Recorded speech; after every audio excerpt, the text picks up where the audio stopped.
സംസ്ഥാന തണ്ണീർത്തട അതോറിറ്റി സംഘം ശാസ്താംകോട്ട തടാകം സന്ദർശിച്ചു.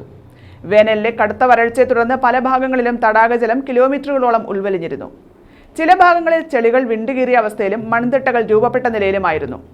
ഈ സാഹചര്യത്തിലായിരുന്നു സംഘത്തിന്റെ സന്ദർശനം.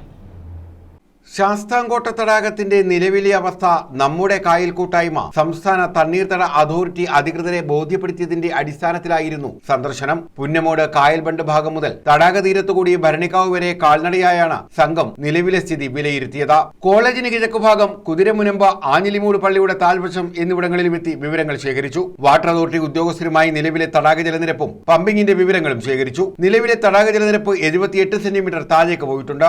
അക്കേഷ്യ മരങ്ങളുടെ വ്യാപനം കൂടുതലായി തീരങ്ങളിൽ കാണപ്പെടുന്നുണ്ട്. തീരത്ത് പലയിടങ്ങളിലും മണ്ണൊലിച്ചിറങ്ങി ചെറിയ കുന്നുകൾ രൂപപ്പെടുന്നുണ്ട്. തീരത്തോട് ചേർന്നുള്ള കൃഷിയും മണ്ണൊലിച്ചിറങ്ങുന്നതിന് കാരണമാകുന്നുണ്ട്. തടാകത്തിന്റെ പല ഭാഗങ്ങളിലും കളയും പോച്ചയും പായലും നിറഞ്ഞ അവസ്ഥയിലാണ്. ഇങ്ങനെയുള്ള നിരവധി പ്രശ്നങ്ങൾ ബോധ്യപ്പെട്ടതായി സംഘാംഗങ്ങൾ പറഞ്ഞു.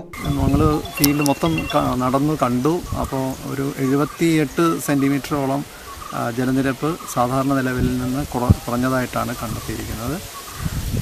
അത് വാട്ടർ അതോറിറ്റിയുമായിട്ട് വിവരങ്ങൾ കൈമാറിയിട്ടുണ്ട്. അവിടെ നിന്നുള്ള വിവരങ്ങളൂടെ ശേഖരിച്ച് ആവശ്യമായ നിർദ്ദേശങ്ങൾ കൊടുക്കേണ്ടതായിട്ടുണ്ട്. അതിനു വേണ്ടിയിട്ട് സംസ്ഥാന തണ്ണീർത്തട അതോറിറ്റിയിൽ നിന്ന് എത്തിയിരിക്കുന്നു. തടാക തീരത്ത് വീണ്ടും സന്ദർശനം നടത്തി തടാക സംരക്ഷണത്തിന് വേണ്ട പദ്ധതികൾക്ക് തുടക്കം കുറിക്കും.